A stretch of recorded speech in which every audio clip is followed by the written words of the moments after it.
23 November 2025 रोजी राज्यस्तरीय TET परीक्षा झाली होती। या परीक्षेचा निकाल जाहीर झाला असून सुमारे 4 लाख भावी शिक्षकांची या परीक्षेत दांडी उडाली आहे।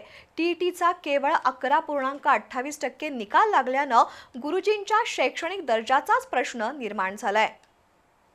सर्वोच्च न्यायालयाच्या निकालानुसार 1ली ते 8वीच्या वर्गावर शिकवणाऱ्या शिक्षकांसाठी तसंच भावी शिक्षकांसाठी शिक्षक पात्रता परीक्षा म्हणजेच टीईटी उत्तीर्ण होणं अनिवार्य आहे। त्यानुसार 23 नोव्हेंबर 2025 रोजी राज्यात टीईटी परीक्षा झाली। या परीक्षेचा निकाल मंगळवारी रात्री उशिरा जाहीर झाला असून निकालाची टक्केवारी केवळ 11.28% इतकी आहे। टीईटी परीक्षेला राज्यातील 4,46,730 शिक्षक उमेदवार बसले होते।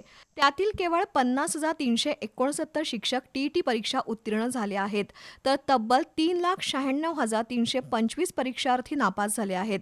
त्यातून शिक्षकांच्या शैक्षणिक गुणवत्तेबद्दल प्रश्न निर्माण झालाय। दुसरीकडे या परीक्षेत उत्तीर्ण करण्याबद्दलची एक ऑडिओ क्लिप सोशल मीडियावर परीक्षेच्या दिवशीच व्हायरल झाली होती।